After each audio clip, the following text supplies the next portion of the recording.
बिस्मिल्लाहिर्रहमानिर्रहीम।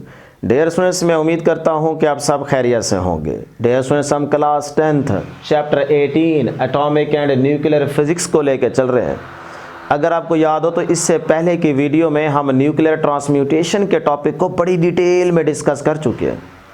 तो उसी टॉपिक के दो सब टॉपिक्स हैं जो आज की इस वीडियो में हम पढ़ने जा रहे हैं। नंबर 1 आयोनाइजिंग इफेक्ट और नंबर 2 पेनिट्रेटिंग एबिलिटी। तो सबसे पहले यहाँ पे हम आयोनाइजेशन को समझेंगे और फिर यहाँ पे पेनिट्रेटिंग पावर को डिस्कस करेंगे। डियर स्टूडेंट्स, याद रहे ये दोनों टॉपिक्स शॉर्ट और एमसीक्यूज़ के पॉइंट ऑफ व्यू से आप तैयार करेंगे। अगर थोड़ी सी देर के लिए आप इस वीडियो के साथ जुड़े रहे तो इंशाल्लाह बैठे बैठे आपको भी ये टॉपिक तैयार हो जाएगा। तो फिर टॉपिक स्टार्ट करने से पहले डियर स्टूडेंट्स एक छोटी सी रिक्वेस्ट कि जिन्होंने अभी तक इस चैनल को सब्सक्राइब नहीं किया, काइंडली वो इस चैनल को ज़रूर सब्सक्राइब कर लें। तो डियर फ्रेंड्स, अब स्टार्ट करते हैं। पहले देखते हैं आयोनाइजिंग इफेक्ट। मतलब अगर शॉर्ट क्वेश्चन में 2 नंबर के लिए डेफिनेशन पूछी जाए कि what is mean by ionisation, तो आप किस तरह से डिफाइन करेंगे वो यहाँ पे डेफिनेशन देखिएगा, गौर कीजिएगा। कहते हैं the phenomena by which radiations split matter into positive and negative ions is called ionisation. क्या मतलब? डियर फ्रेंड्स, वो डेफिनेशन में ये कह रहा है कि जब रेडिएशंस मैटर में से पास करेंगी तो वो मैटर को स्प्लिट अप कर देंगी पॉजिटिव एंड नेगेटिव आयंस में। ये जो फेनोमिना है ये क्या कहलाता है? आयोनाइजेशन कहलाता है।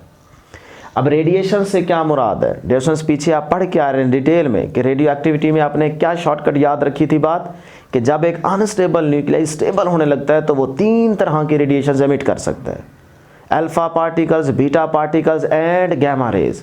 तो यहाँ पे रेडिएशन से मुराद यही है, alpha particles, beta particles and gamma rays. तो जब ये रेडिएशंस मैटर में से पास करेंगी तो ये मैटर को स्प्लिट अप कर देंगी पॉजिटिव एंड नेगेटिव आयंस में। तो ये जो फेनोमिना है ये क्या कहलाता है? आयोनाइजेशन कहलाता है। तो अब डियर स्टूडेंट्स, डेफिनेशन के बाद आपकी बुक में इस तरह की एक डायग्राम दी गई है ABC।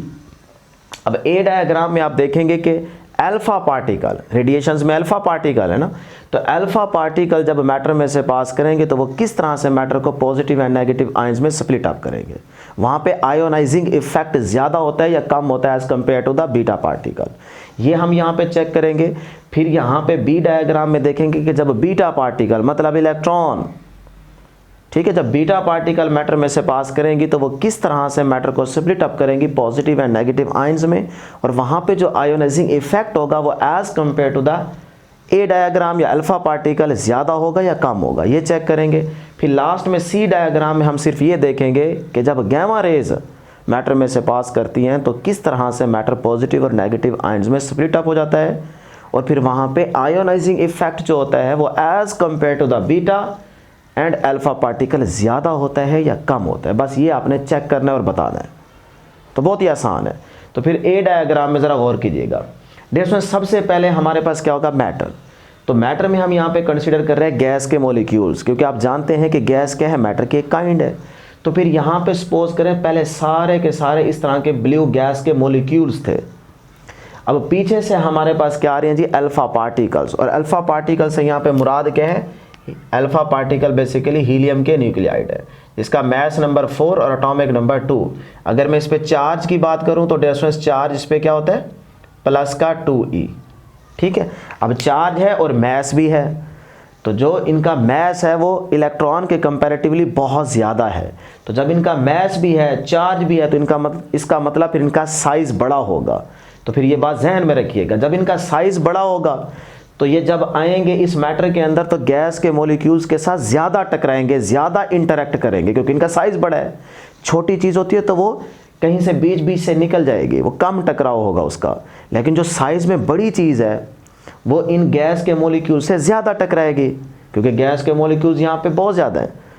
तो काफ़ी सारे मॉलिक्यूल्स के साथ वो अल्फा पार्टिकल जो है उनका टकराव होगा, वो इंटरेक्ट करेंगे। तो जितनी ज़्यादा इंटरेक्शन होगी, जितना ज़्यादा टकराव होगा, उतना ही वो मैटर जो है वो स्प्लिट अप होता जाएगा पॉजिटिव एंड नेगेटिव आयंस में। तो जितना ज़्यादा टकराव, यहीं से फिर रट्टा लगा लें, जितना ज़्यादा टकराव होगा गैस के मॉलिक्यूल्स के साथ पार्टिकल्स का, कौन से पार्टिकल? Alpha particles. तो जितना ज़्यादा टकराव जहाँ पे होगा वहाँ पे आयोनाइजिंग इफेक्ट भी ज़्यादा होगा। ये बात निशानी याद रखनी है, ठीक है जी। अब यहाँ पे देखें जी, ये आपके पास पॉजिटिव और नेगेटिव आयंस बनते जा रहे हैं। क्या हो रहा है कि अल्फा पार्टिकल्स जो हैं वो इन गैस के मॉलिक्यूल से ज़्यादा टकरा रहे हैं, जिसकी वजह से वो मैटर स्प्लिट अप होता जा रहा है पॉजिटिव और नेगेटिव आयंस में। ये आप देख सकते हैं रेड कलर से, पॉजिटिव और नेगेटिव आयंस है ये। तो यहाँ पे देखें पॉजिटिव नेगेटिव आयंस की तादाद क्या है, ज़्यादा। तो यहाँ से फिर समझ जाएंगे कि यहाँ पे आयोनाइजिंग इफेक्ट क्या है, ज़्यादा है। और डियर स्टूडेंट्स, अल्फा पार्टिकल को यहाँ पे हमने ब्लैक एरोज से शो किया हुआ है। ये अल्फा पार्टिकल्स हैं जो टकराते जा रहे हैं मॉलिक्यूल्स के साथ, तो वो मॉलिक्यूल्स या matter positive and negative ions में कन्वर्ट होता जा रहा है और इसी तरह से कुछ आगे निकलते जा रहे हैं। सारे के सारे तो नहीं टकराएंगे ना, कुछ आगे भी निकल जाएंगे। तो वो यहाँ पे आप देख सकते हैं। फिर आगे और गैस के मॉलिक्यूल्स हैं, ये टकराएंगे तो ये मैटर पॉजिटिव और नेगेटिव आयंस में कन्वर्ट होता जाएगा। तो ये जो अल्फा पार्टिकल्स का इन गैस के मॉलिक्यूल्स के साथ टकराना और फिर गैस के मॉलिक्यूल्स का कन्वर्ट हो जाना, स्प्लिट अप हो जाना पॉजिटिव एंड नेगेटिव आयंस में, ये फेनोमेना क्या कहलाता है, आयोनाइजेशन कहलाता है।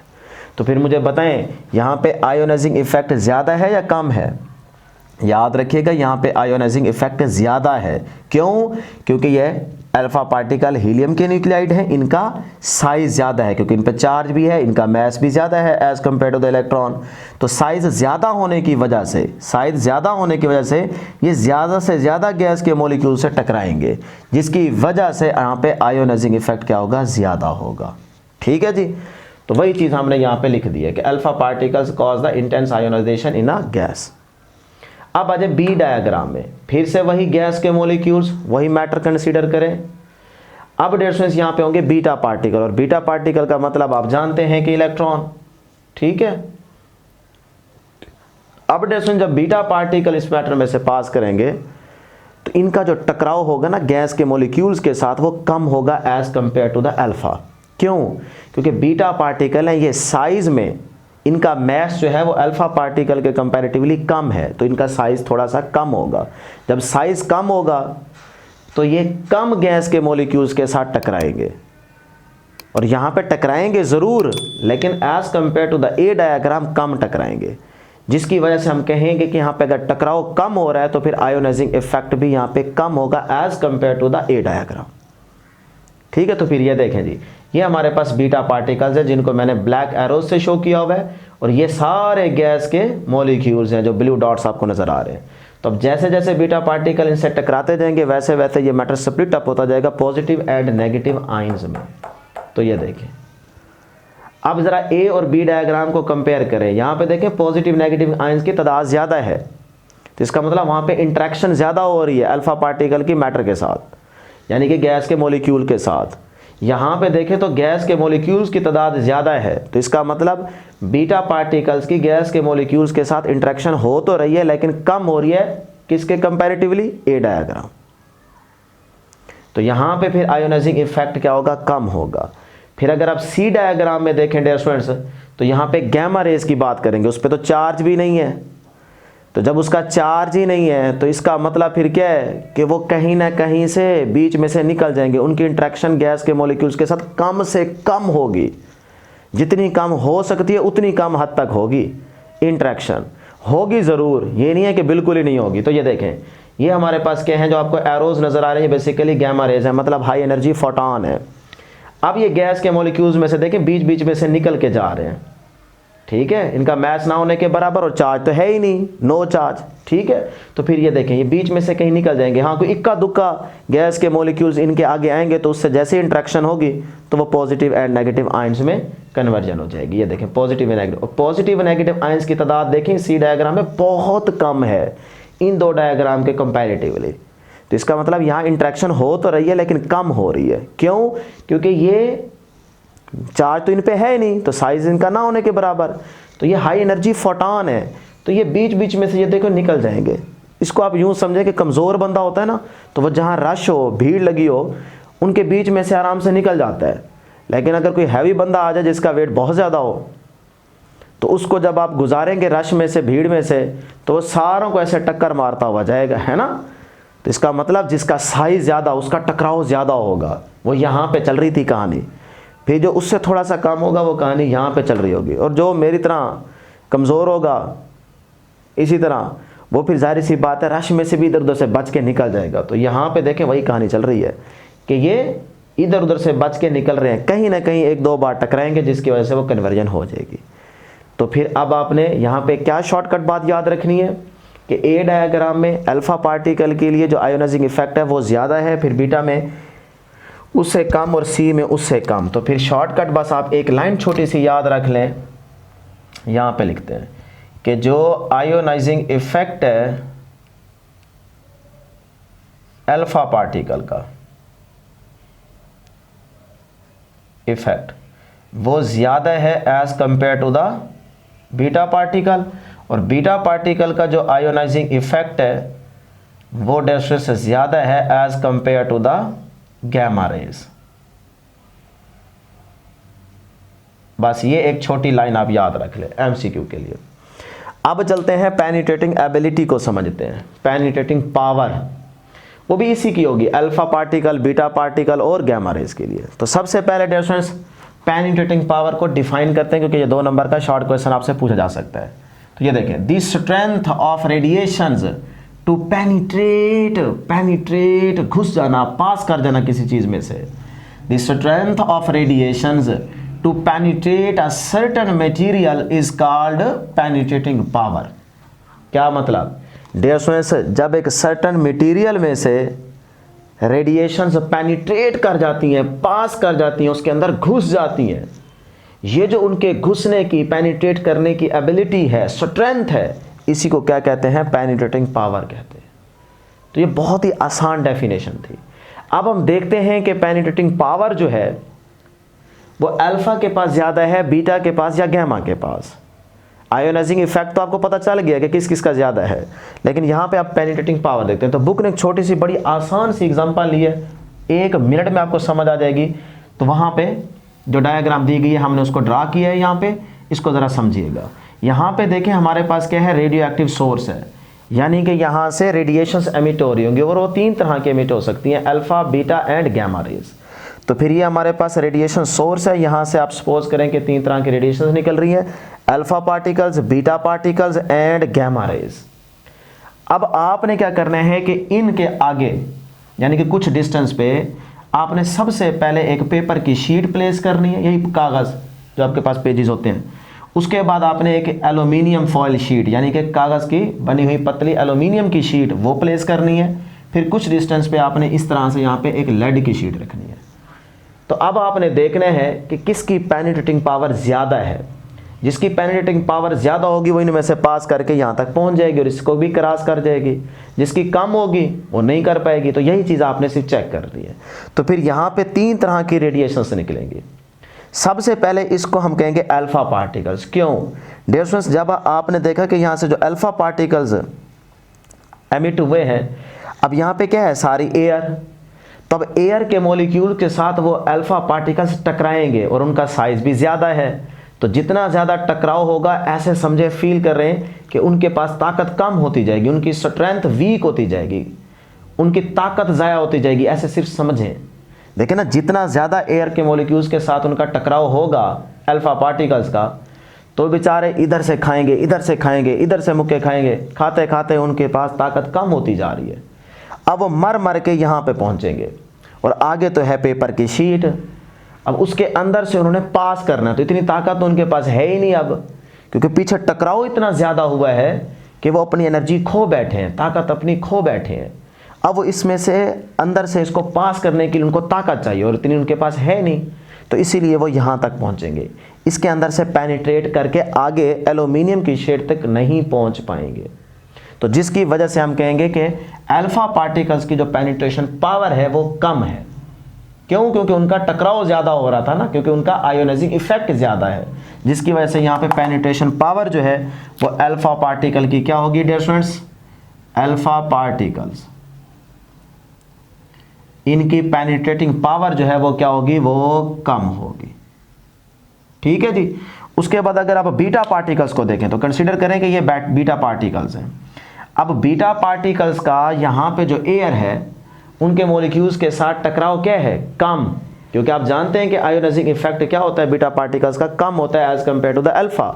तो फिर यहाँ पे जब टकराव कम होगा तो इसका मतलब उनके पास अच्छी खासी एनर्जी रह जाएगी, तो वो इस पेपर की शीट में आसानी से पेनिट्रेट कर जाएंगे, पास कर जाएंगे, इसके अंदर से घुस जाएंगे और फिर आगे पहुंचेंगे। अब यहाँ पे फिर से एयर, तो फिर मॉलिक्यूल्स के साथ टकराव होगा, तो जो बची खुची उनके पास एनर्जी होगी वो फिर यहाँ पे ऐसे समझें कि ख़त्म हो जाएगी, फिर मर मर के वो यहाँ पे पहुँचेंगे एल्यूमिनियम की शीट तक।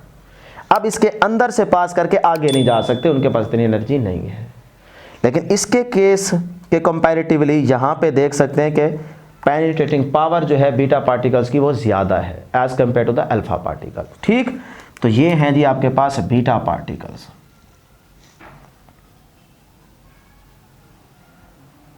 अब उसके बाद अगर यहाँ पे हम देखें गैमा रेज की बात करें, तो gamma rays high energy photon है, इनके पास एनर्जी इनसे क्या है, ज़्यादा है।